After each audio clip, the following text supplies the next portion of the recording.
وزيمبابوي، والسلام الوطني لجمهورية مصر العربية يعزف الآن.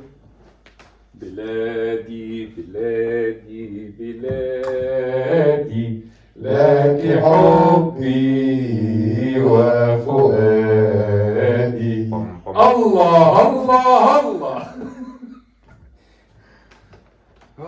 ذكرياتك ايه مع ماتش زيمبابوي والطوبة الشهيرة؟ ده ماتش كان مش فاكره طبعا، مش فاكر لان انا كنت صغنن جدا. ليه كان 93؟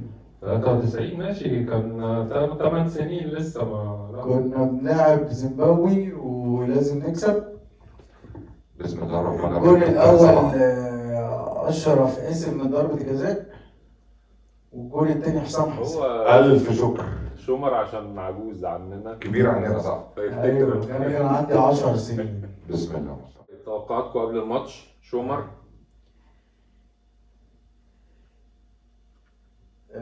خلينا ناخد توقعات.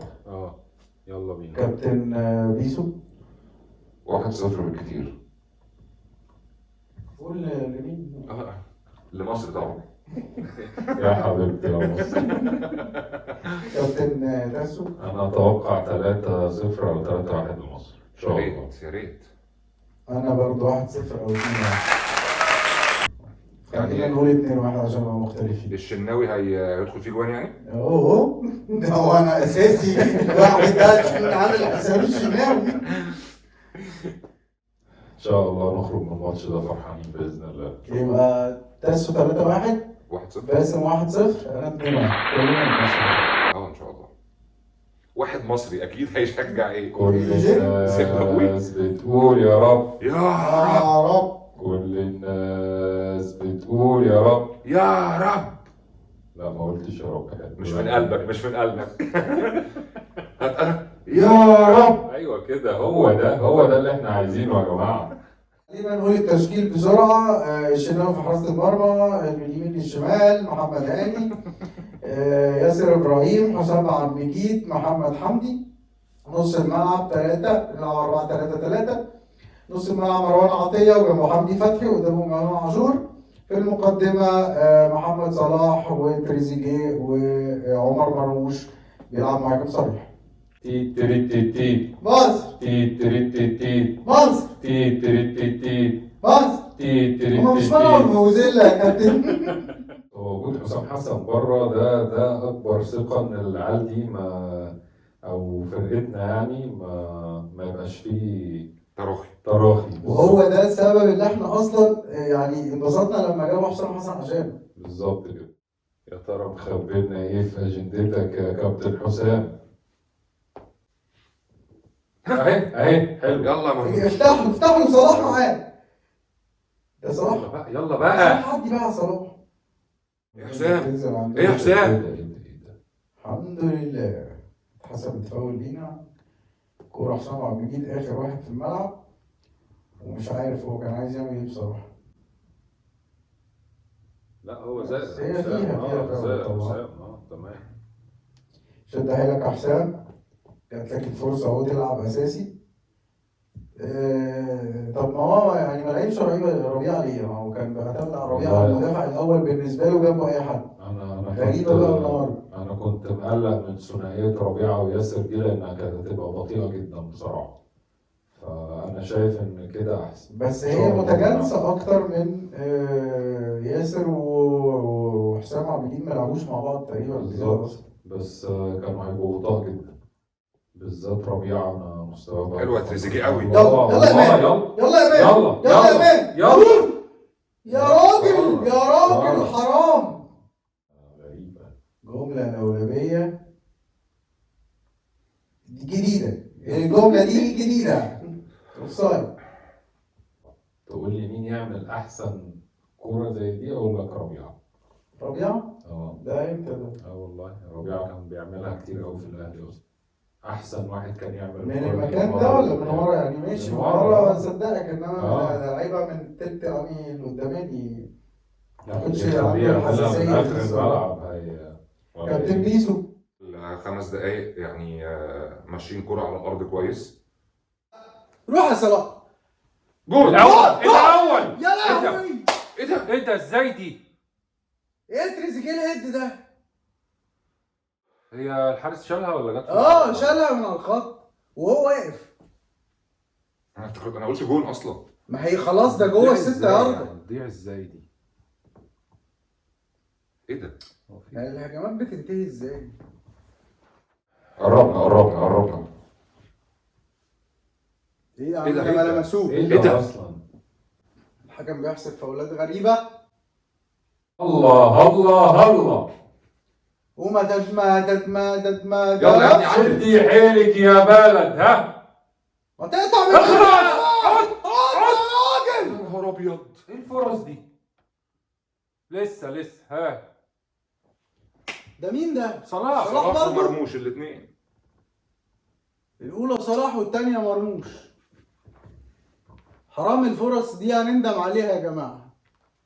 كويس بس يا شباب، واضح كويس يا إن شباب، كويس يا في شباب. ضغط. كل الناس بتقول يا رب. يا رب. مع الواضح ان زيمبابوي يعني برضو مش منظمين وبتاع، بس احنا بنمشي كوره حلو، بنعمل مثلثات، بنعمل جبهات، رحنا بواحده واثنين. مثلثات، جبهات، حد قال هات. يا مدام يا انسه انت يا انسه اللي هناك، انت استاذ اللي قاعد جاي. مين جاي وشوط عليها مروان عطيه، شوطه من على حدود ال 18 كده في المدرجات. بس اتعملت حلوه قوي من هاني، والاستلام حلو قوي من تريزيجيه. او سن كان شاطها سن. هو شوط حبوس. ويعترضوا بقى يقول لك يا كابتن احنا قلنا مفيش جول. عشان في عربيات راكنه ورا الجول، نخلي بالنا. مش عايزين نكسر حاجه. مش عايزين نعمل مشاكل احنا وثلاث لعيبه. حبيبي لسه ليه الاستعجال؟ ايه ده يا عم؟ انتوا 4 طالعين. يلا اهي يلا بقى يلا اهي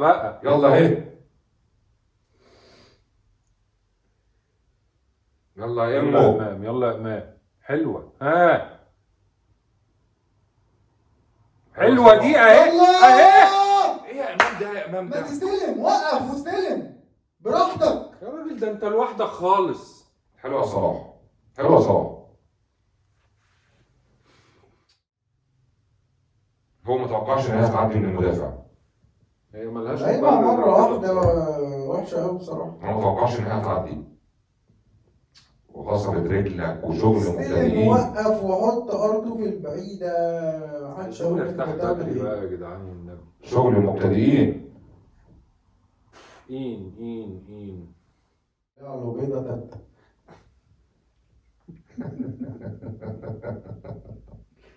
كله هيتقطع. عباسيات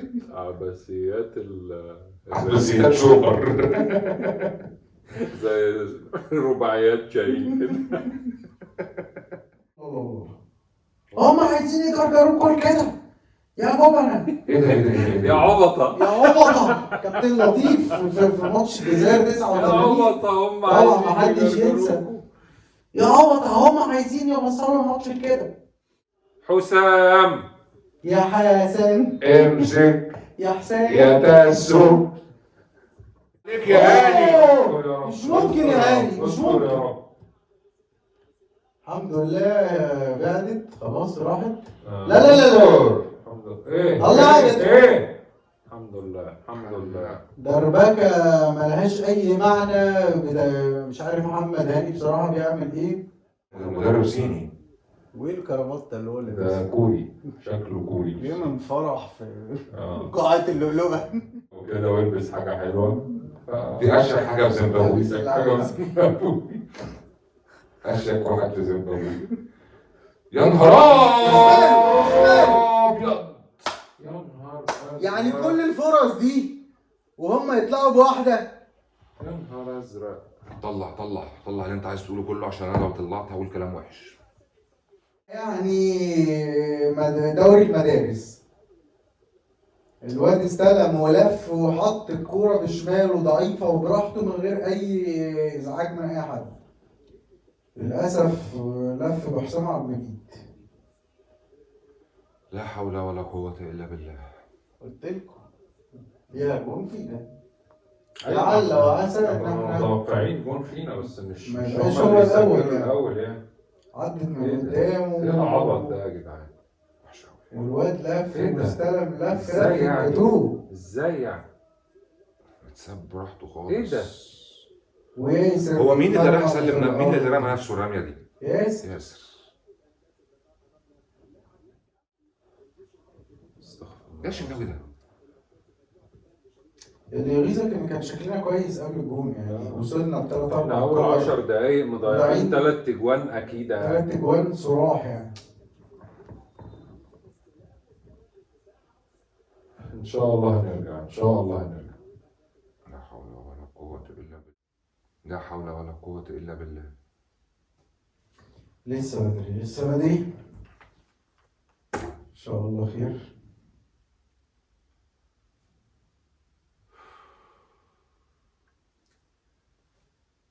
يا رب. زيمبابوي ما تخوفش يعني بس احنا دفعنا يعني بصراحة. يلا بقى يا جماعة بقى. يا جماعة احنا ما بنلعبش بلاي ستيشن يعني. المفروض ان انت استلم. لو في البلاي ستيشن هتعملها مرة واحدة وتشوط على الطاير وتجرب وبتاع انما انت في ماتش حقيقي ما تستلم وتروح على الجول. احنا وبعدين هنفضل نحلق كده بالكورة كتير. فين بقى ايه بقى مقصود يعني مطلوب يعني مفهوم منها نعمل يعني ايه؟ مش مرموش. ما هو مين مكمل في ال 18 ده؟ صلاح هو اللي قطع له تاني. اقرب واحد صلاح اللي هو اداها له اساسا. محدش كمل في ال 18. لو في حد برضه ملعوبه بعيد قوي لعبها. وبعدين يعني انا هنا لما بلعب قدام زيمبابوي بحمدي فتحي ومروان عطيه. طب هما اللي هلعب قدام الجزائر ولا المغرب ولا جنوب أفريقيا السنغال هلعب ولا قدام جنوب أفريقيا. افريقيا هعمل ايه؟ معرفش ما نزلش زيزو ليه وفي نص الملعب احسن. ما تلعب واحد ارتكاز بس بالظبط. وطير الاثنين التانيين امام وزيزو مثلا. دي مش فرقة نلعب فيها ند دندرات يعني. 24 دقيقة نتيجة 1-0 لزيمبابوي. نهار ابيض. يا نهار اسود يا شناوي. كنا هنلبس التاني يا جماعة بدون اي كرة يعني. في النص اهو. ما تخلص من بدري. يلا بقى. احنا بنحنكش حلوة دي. حنكشة. يا جماعة ما احنا لسه بقول احنا ما بنلعبش بلاي ستيشن اللي هو الله هي جاية كده لازم تتشاط. لا اله الا الله. ويا ريتهم بيعرفوا يعملوها في الاخر اصلا. معقولة مرموش يعني. بس يا جماعة ايه الكرة اللي فاتت دي والشناوي الكرة بتقع من ايده بطريقة غريبة والواد داخل ما فيش حد عامل متابعة. المهاجم هو اللي عامل متابعة. 2-0 كانت يعني هتصعب الموضوع جدا. يا جماعة واحدة يا جماعة. الماتش يعني سهل جدا وفرقة على قدها جدا. والله سهل جدا فعلا. شكلك كده قدام زيمبابوي اللي المفروض على الورق اضعف فرق المجموعة يعني. امال هتعمل ايه قدام انجولا؟ يا احنا جماعة كنا شفنا بادئين كويس يا جماعة ايوه بس ما هو اول ما جاي فيك الجول انت اتلخبطت واتوترت ولسه بدري جدا. واسامي اللعيبه اللي في الملعب ما تحيش بكده ابدا. باين عليهم التوتر جدا من اول ما دخل الجون واللعيبه كلها اتكهربت. امال يعني في الدوري الانجليزي بتلاقي الحاجات دي يروح صلاح واخدها وشارخ، مرموش واخدها وطاير. لا وكنا بنقول اعذار اصل الحر اصل الاستشفاء اصل مش عارف ايه. انت لا في حر الجو مثالي للكوره ملاعب مثاليه اوتيلات مثاليه. الفرقة اللي قدامك مثالية جدا انك تعمل فيها كل ده اصلا. فرقة مستسلمة المفروض يعني كانت هتستقبل في اول ربع ساعة 3 اجوان. انت واخد بالك ان احنا يعني تقريبا مع حسام حسن في الماتشات اللي فاتت دي كلها انا مش شايف حد بيشوط مثلا من بره ال 18. مفيش حاجة حل فردي كده بيحصل من لعيب. ياما جابت بطولات وفتحت ماتشات كور من بعيد يعني. نفس الماتش اللي لسه كنا بنتكلم عليه احمد التعادل. احمد حسن من جايب تقريبا جونين. الاولاني التعادل او التعادل كان متعب. هيبدل مين؟ طلع مين؟ في حد بيسخن؟ حد واقف على الخط. يا راجل بقى بس انتوا يلا بقى. خبطتوا في بعض. هو في كده؟ ايه ده؟ هو مين اللي طالع؟ مش عارف، انا بقول لك في حد واقف على الخط.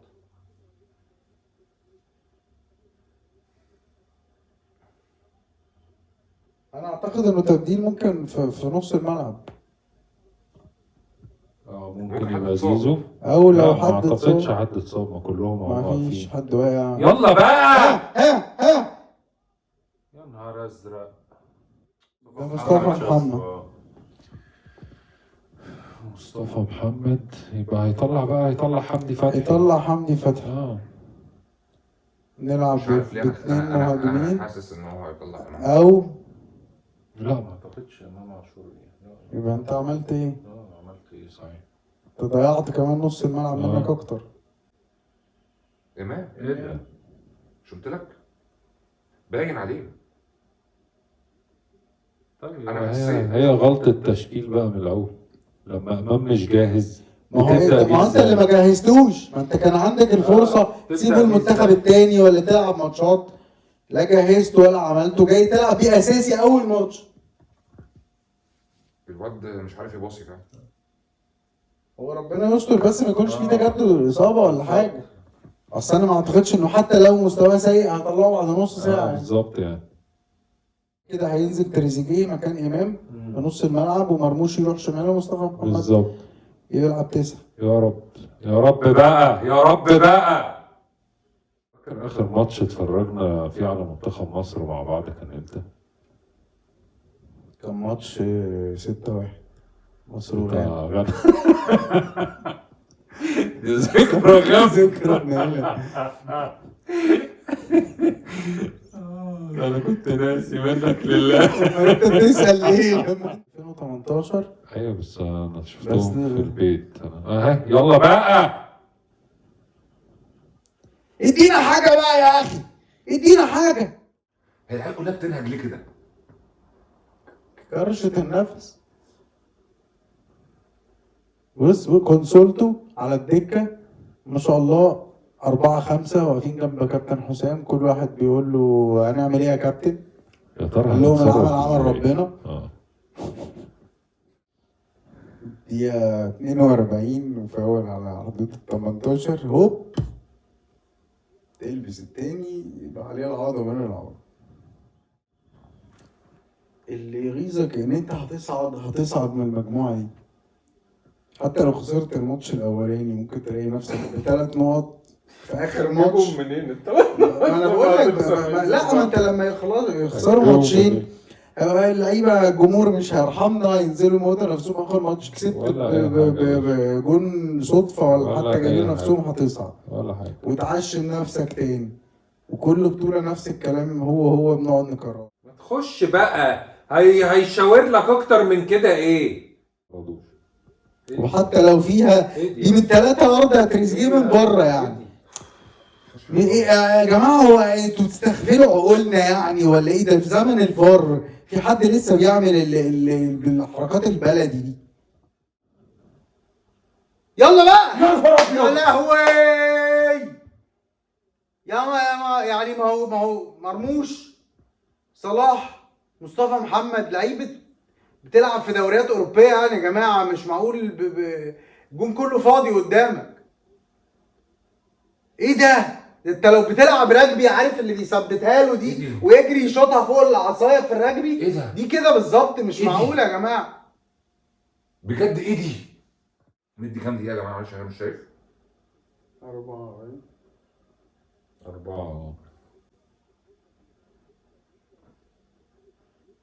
بقول لك مفيش شوطه من بعيد.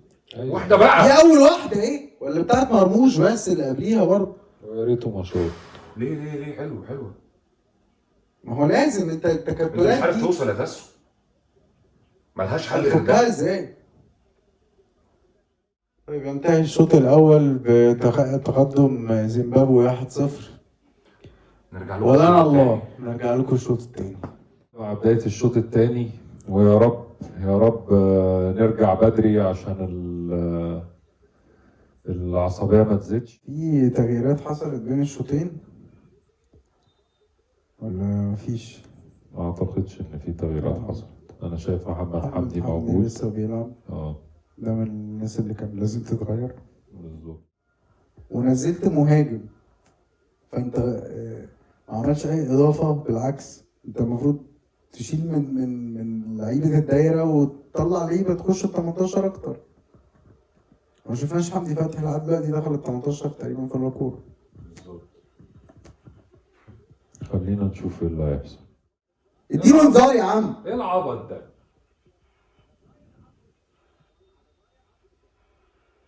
ايه فتحة مناخيرك دي كلها؟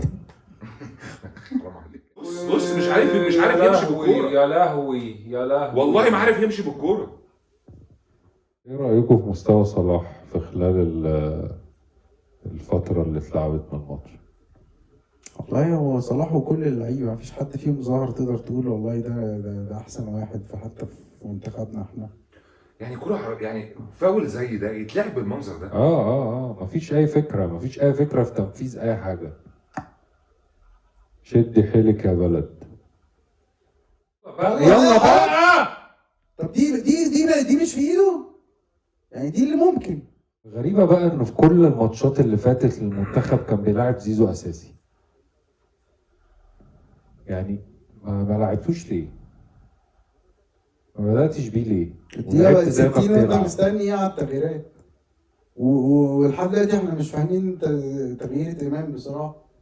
انا مش فاهمها، الا ان هو مش جاهز، وهو مش جاهز ازاي ينزل اصلا اساسي؟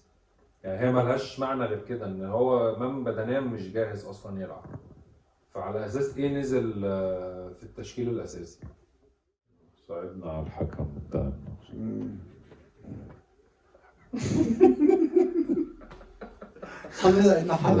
هنصعب على الكافر مش على الحكم. والله. بص والله مأساة. يا لا، تخيل لما يبقى 21 كورة على الجون، شوط على الجون. يا نهار اسود يا شناوي. الله يا شناوي، تسلم ايديك اللي مش موجودة يا ابني دي. مش ممكن يعني، والله انتوا مش معقولة اقسم بالله، ده انت هتطمع فينا. يا بلدي. ايه عمال غرف الملابس بتاعت الفرقة التانية هينزلوا يشوطوا علينا بس. هيشوطوا من النص، في اي فرقة تنزل تشوط عليك من اي حتة في الملعب. شفت دي؟ شفت حسام حسام عبد عبد المجيد المجيد؟ متاكل على عيش النهارده، يعني اللي ما عداش قبل كده في ماتش في حياته عدى النهارده قدام زيمبابوي. امال هيعمل ايه قدام جنوب شفت افريقيا؟ شفت نزل على ركبته شفت اللي ازاي حصل؟ اصلا، وهو اتزحلق من وراه ونزل على ركبته ليه انا مش عارف. ايوه كده يا ساتر. حلوة يا مرموش. والله غير متوقعه بالمره. حلوة يا مرموش. بس حلو قوي. حلوة نتعها له نتعة ايه؟ كتر خير المدافع انه ما حطش رجله، هو مش عارف ليه نزل على ركبته كانوا الحمد بيحتفل. لله. ايوه بقى كده يا مسهل. يلا بقى. اخشى من الشناوي. الله في حيلك يا بلد. يلا بقى يا جدعان، واحد كمان وخلاص. ويبقى توقع شريف هو الأقرب حتى الآن إن شاء الله. حلوه دي كانت رايحه والله. حلوه يا مصطفى. يا مصطفى اعمل حاجة يا مصطفى. ده اللي جون طلعها حلوه. يا جماعه احنا محنكين وبرشلونه في نفسنا، وبص بنطلع بالكوره. يلا يا زيزو. إن شاء الله يلا يا هنجيب زيزو. التاني. إن شاء الله هنجيب التاني. يلا يا زيزو. التاني قرب. التاني قرب يا ابني. الله لسه بدري، الدقيقة 67. طب هو ليه ما يجيبش صلاح مثلا، ينزله مثلا تحت مصطفى محمد، يعني عشان نحس بأي تغيير بس. ضيع مرموش تحت مصطفى محمد. يلا بقى. حصار احمر لزيمبابوي في نص. يا هاني يا لا يا جدعان، ايه دي اصلا؟ الحمد لله انها فاول. طب الحمد لله انه حسبها والله. كل دي مناخير يا كابتن. يا اخي سيب الناس سيب مناخير الناس في حالها بقى يا كابتن بقى. شويه فتحه وشويه لا تنمر بقى يا كابتن. ده وصف للي انا شايفه. كن الحلقه دي برعايه فلامينكو.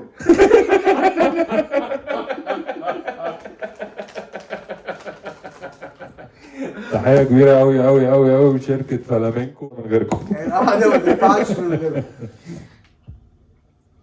الدقيقة 71. تغيير، خرج رقم 7 نزل رقم 20. محتاجين نشوف القطايف واللطايف، اللمسات والحلويات. تقول علينا ايه؟ ولا دفعوا حاجة ولا شفنا جنيه. يا زيزو حرام يا زيزو. يا نهار ايه يا جدعان أبيض. الفرص الغريبه دي يا جدعان؟ انت عارف انا خايف من الفرص دي يترد عليها بواحده زي بتاعت الشوط الاول. دي حرام. يعني دي ازاي؟ حرام. ده انت لو دماغك مقطوعة هتخبط في جسمك وتخش. هتيجي في زوره بعد رقبته وهتخش جول. والله ما بهزر، في حد بيحط دماغه كده. ايه النطحه دي بصراحه؟ ليك حسام حق ليه يا حسام والله، ليك يتجنن. الراجل اقرع وكان بيجيب الهدات دي كلها وانتوا بشعور ومحدش عارف فيكم يحطها. كلامك جارح. كلامك جارح. الوقت يمر والاحداث امر وامر. ما ننساش ان اكتر واحد فرحان بالنتيجة دي هو الكابتن حلمي طولان. وفلافيو جيلبرتو عشان مع انجولا تعادل مصر وزيمبابوي فيدهم. من وراه بقى، من وراه بقى والعب. طلع الكرة يا ابني. ابو نسمة، تحية لابو نسمة. فراشة. تحية لابو نسمة. الراجل ده عليه جرافات ترد الروح. تحية لابو نسمة. سعيد وردة ولا اسمه ايه؟ صلاح وردة. صلاح وردة. صلاح وردة. طبعا ده مدرب زيمبابوي لابس حته جرافطه فعلا زي الاستاذ صلاح وردة.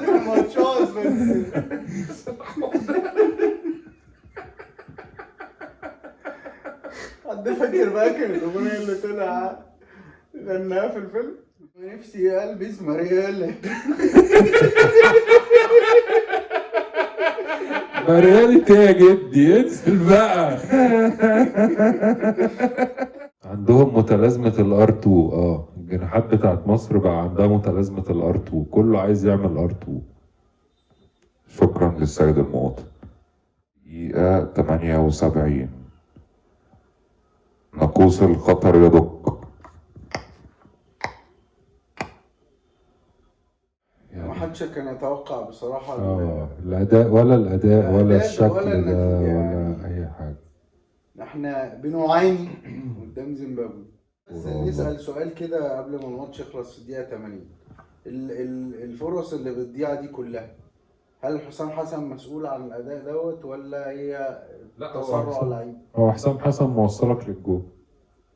أنا اللعيبة هي اللي بصراحة ما بتخلصش، بتتصرف تصرفات غريبة قدام الجول بصراحة. والله دفاع زيمبابوي مش موجود اصلا. شفناه في أول 10 دقايق ربع ساعة. أنا معاك يا جمر إن حسام حسن موصلنا للجول. ما نقدرش نلومه النهارده بصراحة. ممكن يبقى ألومه على تغيير إمام أو إنه ينزل في ممكن. التشكيل من الأول. احنا لسه لغاية دلوقتي مش فاهمين إمام طلع ليه؟ الولد يبقى مصاب.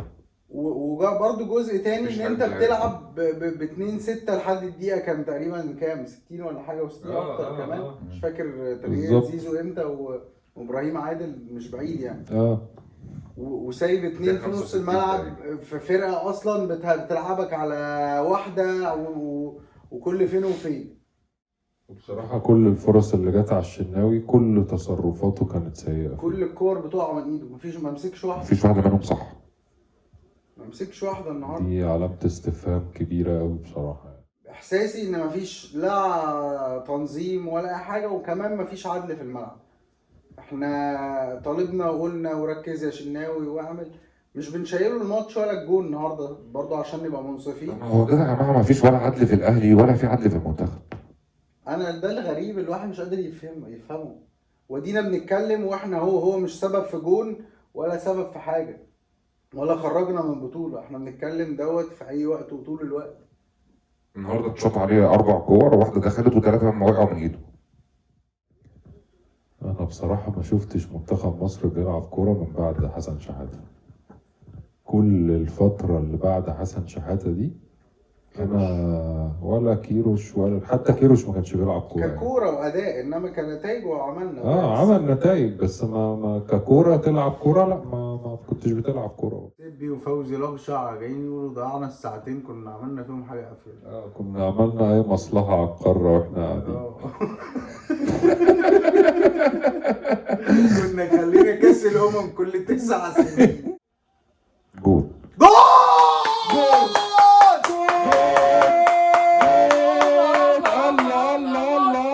والله زعلك نبي يا حسام يا حسن. يا دين النبي، يا لهوي. دقيقة 91. اخيرا يا صلاح. شايطها حاططها تقرف اصلا، بس الحمد لله. يا عم 3 بوينت يا عم، خلينا نخلص. بالظبط 3 نقط. خلينا نخلص. وصلاح سجل ومرموش سجل، ده حاجه مهمه جدا. اللعيبه دي ترجع تاخد بقى ثقه. انا ما اعرفش هما الاثنين جايين بمعنويات عامله ازاي يعني، بس صلاح ومرموش او مرموش وصلاح يقودوا منتخب مصر لتحقيق الفوز الاول بالعافيه على زيمبابوي في الدقيقه 91 يعني. بعد ندي 5 دقايق وقت بدل ضايع، صح؟ 5 دقايق مظبوط. نقف بقى يا جماعه، نقف بقى يا جماعه. صح ركز يا شناوي. لا يا جماعه، لا يا جماعه، لا يا جماعه، لا.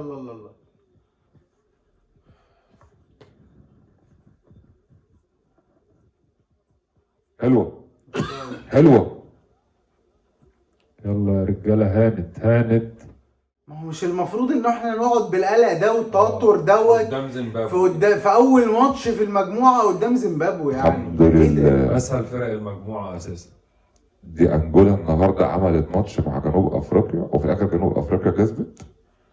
والله ماتش انجولا ده هيبقى مراجيح. هو ايه اسباب عدم الثقه اصلا؟ قول ان شاء الله. ان شاء الله. بس ان شاء الله واحده ان شاء الله كده تطلع حلوه. واحده ان شاء الله في المايك كده. ان شاء الله مش من قلبك. في المايك. مش من قلبك. ان شاء الله في المايك يا عم، عايزينها في الشبكه مش في المايك. والله عارف يعني تعادل زي الفوز. الواحد فرح ساعة الجون، بس اللي هو اكيد احنا مش المفروض نبقى في الموقف ده يا جماعة. بس سيبك من ده كله، اهم حاجة زي ما قلنا ال3 نقط، وان صلاح ومرموش الاثنين سجلوا. دي هتفرق معاهم جدا. نتمنى والله تفرق بقى في الماتشات الجايه ونشوف اداء ولعل وعسى ناخدها واحده واحده بقى، خطوه يتحسن الاداء. والله اعلم ايه اللي ممكن يحصل يعني. بس انا ما اقدرش مش زعلان من حسام النهارده. لا الراجل لا هو عمل ماتش كويس كتير. يعني في احسن من كده طبعا في التشكيل وفي بس الكارثه الاساسيه، انت لو في اول 5 دقايق دي جبت جون ولا 2 بالظبط، ده كان هتشوف ماتش تاني خالص. كان ماتش اتسهل يعني علينا احنا من خالص. ساعه الجون اللي جابوه هم، وانت التوتر والقلق طول لحد الدقيقه 95 انت قاعد على اعصابك. من غير مبرر اصلا، من غير مبرر. الفرقه مش محتاجه يعني كل اللي احنا عملناه ده. يعني الدنيا كانت سهله والله. احنا اللي صعبناها على نفسنا. دخلنا زيمبابوي في الجيم في وصيطنا الجون بتاعهم اول 10 دقايق كان ممكن تجيب 2 و3 مرتاح. لا الحمد لله، والف 2-1. مبروك. الف مبروك. عقبال الماتشات اللي جايه ان شاء الله. مبروك وان شاء الله عقبال اللي جاي.